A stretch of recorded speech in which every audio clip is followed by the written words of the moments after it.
কুরুক্ষেত্রের রক্তিম প্রান্তরে যখন পাণ্ডবদের বিজয়ধ্বজা উঠছিল তখন ৫ ভাইয়ের মধ্যে সবচেয়ে শান্ত ও গম্ভীর মানুষটি ছিলেন সহদেব। তার শান্ত চোখের গভীরে যে কী ভয়াবহ আগুনের পাহাড় জমা ছিল তা হয়তো স্বয়ং শ্রীকৃষ্ণ ছাড়া আর কেউ জানতেন না। সহদেবের কাহিনী বীরত্বের চেয়েও বেশি ছিল এক অসহ্য যন্ত্রণার নীরব মহাকাব্য। গল্পের শুরু রাজা পাণ্ডুর মৃত্যুর সেই অভিশপ্ত দিনে। পাণ্ডু জানতেন তার কনিষ্ঠ পুত্র সহদেব দৈবজ্ঞানের অধিকারী হতে পারেন, তাই মৃত্যুর আগে তিনি আদেশ দিয়েছিলেন সহদেব যেন তার মস্তিষ্কের ৩টি অংশ ভক্ষণ করেন। পিতার শেষ ইচ্ছা পালন করতে গিয়ে সহদেব যখন প্রথম গ্রাসটি মুখে নিলেন তার চোখের সামনে মহাকালের পর্দা সরে গেল। তিনি দেখতে পেলেন পৃথিবীর সমস্ত অতীত। দ্বিতীয় গ্রাসটি মুখে দিতেই বর্তমানের সমস্ত ছলনা তার কাছে পরিষ্কার হয়ে উঠল। কিন্তু তৃতীয় গ্রাসটি যখন তিনি গ্রহণ করলেন সহদেব আর্তনাদ করে উঠতে চাইলেন। তার চোখের সামনে ভেসে উঠল আগামীর বিভীষিকা, কুরুক্ষেত্রের যুদ্ধ, দ্রৌপদীর অপমান আর নিজের স্নেহের পুত্রদের নিথর দেহ। সহদেব যখন ভাইদের সতর্ক করতে ছুটলেন ঠিক তখনই পথ আগলে দাঁড়ালেন শ্রীকৃষ্ণ।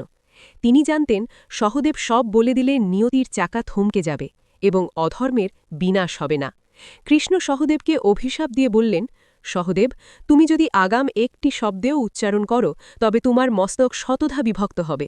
সহদেব কান্নায় ভেঙে পড়ে কৃষ্ণের কাছে অঙ্গীকার চাইলেন, প্রভু, আমি তো প্রিয়জনদের মরতে দেখব, আপনি কথা দিন আপনি পাণ্ডবদের রক্ষা করবেন।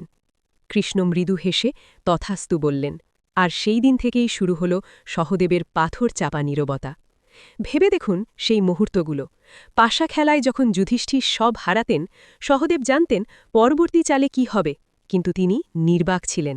যখন দুঃশাসন দ্রৌপদীকে সভায় টেনে আনছিল সহদেব জানতেন এই অপমান অনিবার্য, কিন্তু তার জিভ ছিল সেলাই করা। এমনকি পরম শত্রু দুর্যোধন যখন তার কাছে শুভক্ষণ জানতে এলেন সত্যনিষ্ঠ জ্যোতিষী হিসেবে তিনি শত্রুকেও সঠিক পথ বাতলে দিয়েছিলেন। জ্ঞান থাকা সত্ত্বেও তিনি ছিলেন নিয়তির হাতে বন্দী এক অসহায় দর্শক। কুরুক্ষেত্রের শেষে সহদেব শকুনিকে হত্যা করে প্রতিশোধ নিলেও জয়ের আনন্দ পাননি, কারণ তিনি জানতেন তার পুত্ররা কয়েক মুহূর্ত পরেই নিহত হতে চলেছে এবং তিনি তা জেনেও আটকাতে পারেননি। সহদেব আমাদের শিখিয়ে গেছেন যে জ্ঞান সবসময় সুখ দেয় না, কখনো কখনো তা এক অন্তহীন অভিশাপ হয়ে দাঁড়ায়।